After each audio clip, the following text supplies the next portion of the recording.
מוריי ורבותיי, כבוד הרבנים, כבוד מנהלי הישיבה, כבוד ידידינו הרב הגאון רבי רפאל כהן שיחי, כבוד ראש התנועה רבי אליהו ישי,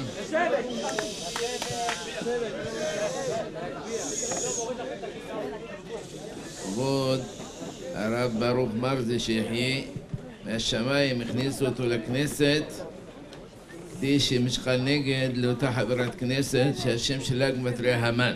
תעשו גמטריה לבד.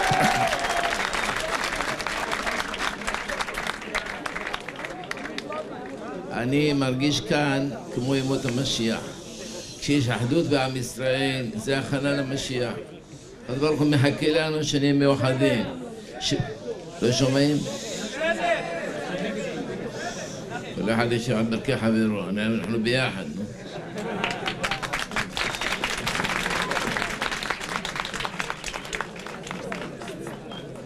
כל חורבן הבית בא בגלל שנאת חינם. הכל בא בגלל שנאת חינם. שני אחים מזרח החשמונאים, אלקנון של אריסטובולוס, רבו. יכול לרומש תפריד ביניהם, שתפסוק ביניהם ועשתה הפריד ומשול, מזה בא החורבן. בשביל לחזור לגאולה צריכים לעשות אהבת חינם. אהבת חינם לא אדם שהוא חושב כמוך בכל, גם אדם שאינו חושב כמוך. תקרב אותו. אנשים לא תופסים את זה. אחד אמר לי בחיפה, קריית שמואל, אמר לי, אנחנו כל הזמן אומרים לנו להתבדל מהמזרחי. אמרתי לו, רגע, הרב שלום כהן שיחי הוא בן של מקובל גדול, והוא בעצמו מקובל, מן הסתם ודאי למד קבלה. בקבלה יש מושג כזה שנקרא בירור, לברר ניסוסות. אנחנו מבררים כל אלה הניסוסות שנמצאים במזרחי והם צדיקים גמורים, מביאים אותם איתנו.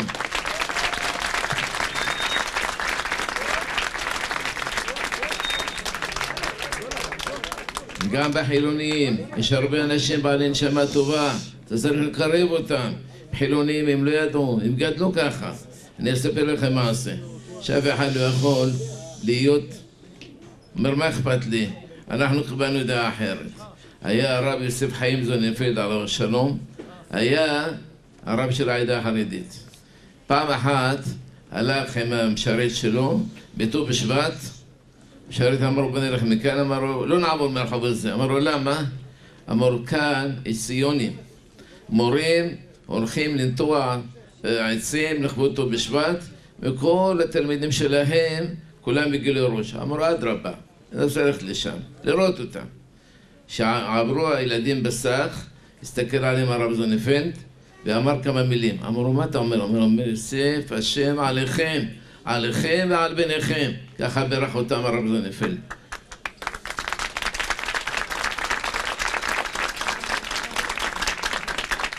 למה ברך אותם? כי כל יהודי יש בו ניסוס של נשמה, ניסוס של אמונה, אסור לגרש אותו. כל יהודי שגר בארץ ישראל, אפילו אמר 100 פעמים שהוא חילוני, יש לו אמונה בלב. צריכים ללבות אותה, צריכים להגביר אותה. וזאת הייתה דרכו של מרן רב עובדיה עליו השלום. הם מקרב כל אחד הם מקרב. שבא אליו נועם שליט וסיפר לו שהבן שלו נחטף, הוא בכה איתו, התחבק איתו, כאילו היה בן שלו ממש. אמר, לא ראיתי אף אחד שהתרגש מהחטיפה של הבן כמו הרב עובדיה. כאשר שוחרר הבן, הלך אליו, אמר, הוא הראשון שאני אבשר אותו, כי הוא הרגיש את הכאבים שלי, כי ידעתי את מחובה. מרן היה מודה גם לגויים. כשהלך פעם לצרפת, הסמידו לו שוטרים, הבטחה, נוסע, מאחוריו כמה וכמה שוטרים, והמכוניות שלהם לשמור עליו. כאשר הגיע ליעד, אמר מרן, תנו לי להודות להם. אמרו הרב, הם לא מבינים אותך, אתה מדבר בעברית, הם מדברים צרפתית. אמר לי דבר, תעשו מתורגמן. והוא עמד וברך אותם מכל הלב, תודה רבה לכם. שהלכתם איתי, ששמרתם עליי, שהשם ישמור אתכם, תן לכם בריאות, תן לכם חיים טובים. תרגם להם, התרגשו עד מאוד. הלכו לנשיא צרפת, ז'אק שיראק, אמרו, אתה יודע, הרב של היהודים הוא אדם מיוחד, אדם מיוחד, אדם אציל. אף אחד לא ראינו כמוהו. הדברים האלה נשמרו בזיכרונו של ז'אק שיראק. אחר זמן בא מרס ואמר, יהודים שתורמים הרבה למען התורה, למען הישיבות, בכל הישיבות בתורה.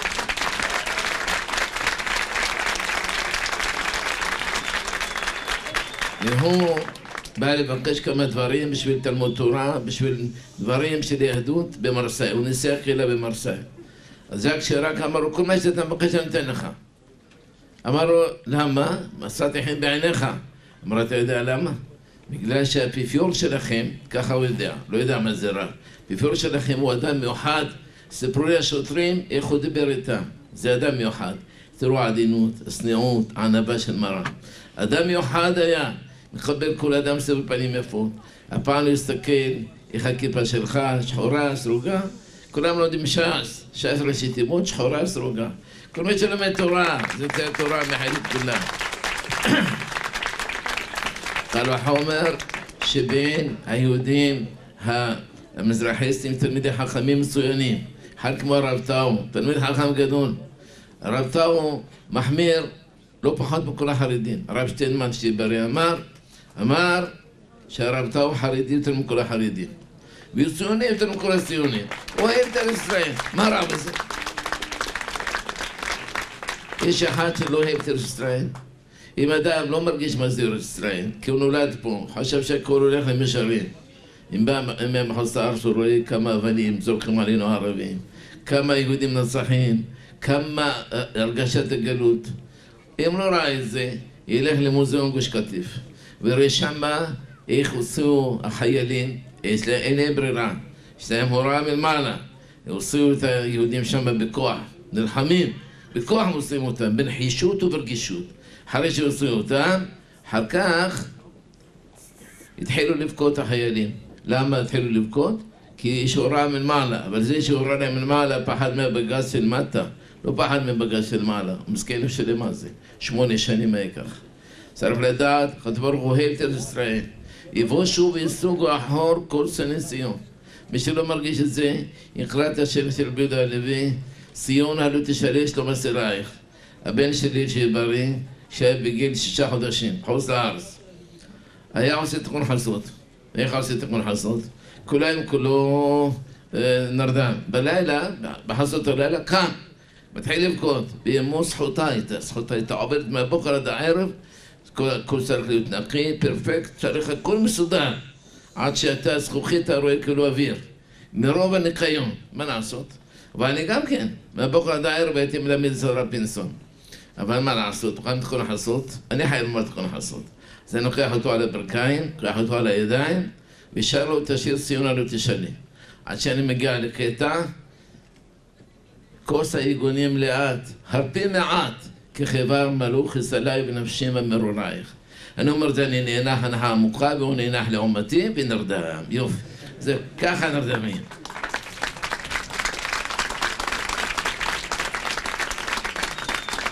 איך אפשר לשכוח במאות אלפי יהודים הנמצאים מעבר לקו הירוק?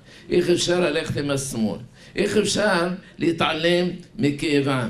איך אפשר להתעלם מתלמידי חכמים שומרים תורה ומצוות, מקפידים על כיפה חמורה, בגלל שהכיפה שלהם נחבים, חלולים. חתם סופר בחלק 6 אמר זה קשה למדרין. מה הבעיה בזה? יש כיפה כזאת, יש כיפה נחמן. מה זה הכיפה הזאת? יש בה הסבר עמוק. זה לא סתם חלום שחלם רבי ישראל ודסר. זה ראשי תיבות. כתוב בפרקי אבות, כורחך אתה נוסח, כורחך אתה נולד, כורחך אתה חי, כורחך אתה מת, כורחך אתה נתן בחשבון. זה פירוש המילים. הנון הראשונה נוסח. אחר כך נון ח' נולד וחי. נון ח' מ' נולד, חי מת. נחמן נולד, חי מת, נותן דין בחשבון. תראו יש כבר את זה.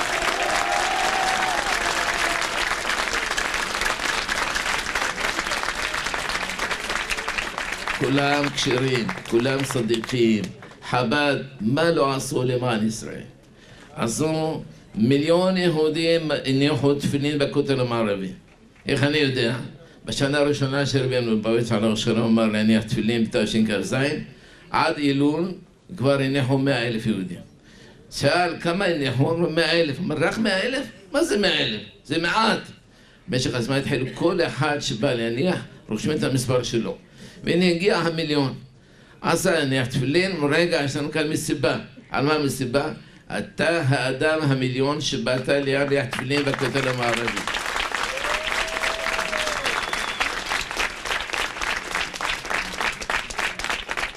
צריכים להעריך, צריכים להוקיר, צריכים לחפש את המאחד, לא לעשות מריבות, לא לעשות ויכוחים, לא לעשות סתם שטויות. אתם לא יודעים כמה חוקים אנטי-דתיים, אנטי-טבעיים עומדים לחוקק בכנסת הבאה. יש רשימה של 25 חוקים. ויש אומרים יש 45 חוקים, חוקים נוראים ואיומים. התורה נותנת לך חיים, התורה נותנת לך אושר, ובחרת בחיים למען תחיית בזרעך. אנחנו צריכים להילחם בדברים הלא טובים. אז אנחנו במקום זה נלחמים אחד בשני. על מה אתם נלחמים? מה אכפת לכם שנוסיף עוד מנדטים לתורה? מה אכפת לכם? יהיה ש"ס, ויהיה יחד, ויהיה גימל, ויהיה דגל. אז מה? כתוב ועתה יגדלנה כוח השם. היות שלי יגדל זה ישי, זה רבי לישי.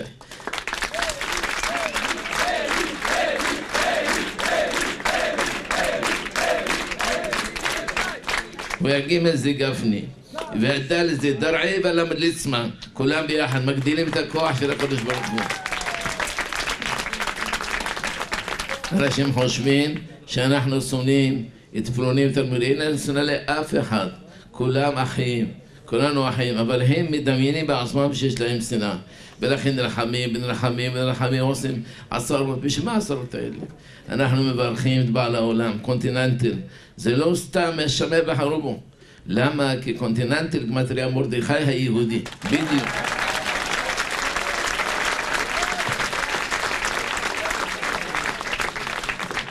והפעם, בלי כוללים, בלי תיבות, בדיוק, 314, בדיוק. מרדכי היהודי לא יכרע ולא ישתחווה, הוא לא פחד, אמר את האמת שלו. ככה הדרך של התורה, ככה אבא למד אותנו. כשאבא יסד ישיבת כיסא רחמים, לא היה לו כלום, יסד אותה מן האוויר. הוא אמר, לרבי שמואל עידן, תביא לי 100 דינר. למה זה 100 דינר? אומרים 100 דינר, בתלוש כמו $100. ואני אפתח ישיבה. מאיפה מביא לך 100 דינר? היה קופה של מין בעל הנס, אמר תביאו לי, ולקחו בהלוואה. אחר כך פתח את הישיבה. כשפתח את הישיבה, ובאו כמה תלמידים ללמוד, אז היה חכם אחד שם אמר, הרב מזוז, כוונה על אבא, יש לו כוח הדיבור, לכן הוא ידע למשוך אנשים. אחד התלמידים של אבא, רבי לענקרי ייבדל לחיים, אמר לא כוח הדיבור, כוח האמת, יש לה אמת כוח לפוסס כל השקרים שבעולם.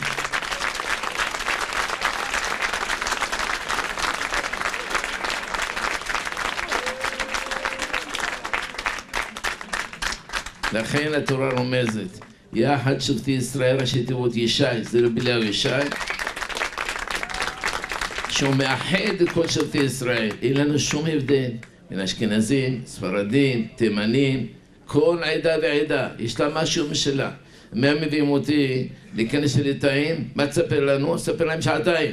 על הגאון מווילנה, על חפץ חיים. דרך אגב, חפץ חיים אמר ש10 שמיטות אחרי שתגמר מלחמת העולם השנייה, זה הזמן של הגאולה. מתי נגמר מלחמת העולם? אתם זוכרים? תש"ה. 10 שמיטות 70 שנה. תש"ה ועוד עין זה תשע"ה. זו השנה הזאת.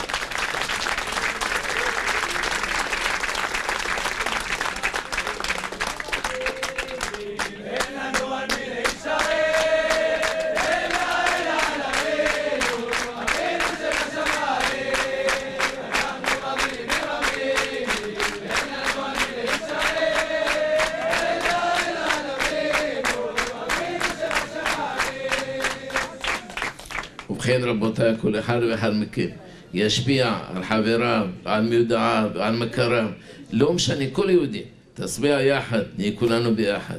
אומרים בתפילה וברכנו, אבינו כולנו יחד באור פניך, יש גרסה כאחד. מרן כותב כאחד כמו אברהם אבינו, שנקרא יחד היה אברהם. אבל הגרסה הרגילה בספרים, יחד, ויש כאן איזה עושים שניים. כולנו יחד כאחד, אבל יחד, תברך אותנו יחד. שכולנו נהיה ביחד, אף אויב לא יכול לפגוע בנו. עכשיו ראש הממשלה נסע לאמריקה, והוא מתמודד עם הנשיא הידוע שם, שהוא לא אוהב ישראל, בלשון המעטה, והוא רוצה לכרות ברית עם איראן, האוהבת הגדולה שלנו. צריכים להתפלל שהוא יצליח למנוע את הברית הזאת, למנוע את החיבור הזה. לא צריכים כל אחד לומר, לא, אני בשבילי, זה לא בסדר, זה אכזבה. מה אכזבה? הוא נלחם בשביל עם ישראל, מה אכפת לו? מישהו אחר שבא תאמר, זה מה שאני יכול. הוא הולך ונלחם, כי סבא שלו היה תלמיד חכם גדול. נשאר בו איזה נסוס של אמונה. אמונה בעם ישראל, אמונה בתורת ישראל, אמונה שישראל אסור להחזיר אותה, צריך לשמור על כל שעל. קל וחומר, מה שאמר פעם סאדאת. סאדאת אמר, כל רגב מאדמת מצרים זה קדוש. קדוש. ושלנו קודש קדשים. אם שלך קדוש ושל המצריין, יעשתה קדושה שבעתיים. לכן בעזרת השם, נכבוש כל מקום שנוכל לכבוש, לתורה ולתעודה ודרת שמיים. נזכה כולנו לאחדות שלמה ולגאולה שלמה, ופורים הזה לכם פורים שמח לכל ישראל. ליהודים הייתה אורה זו תורה, ושמחה זה יום טוב, וששון הרבה ששון טרבלס, שהוא עייף כל הזמן. וקר זה תפילין שבראש. כתוב שם ויראו כל עמי הארץ כשם השם נקרא עליך ויראו ממך. למה כתוב לשון יחיד נקרא עליך? שכולנו נתאחד, עם ישראל כולו עם אחד. עם אחד מהקטרוג של המן מפוזר מפורד בין העמים מתבטאים. שנזכה כולנו גאולה שלמה מהרה ויאמנו, אמן ואמן.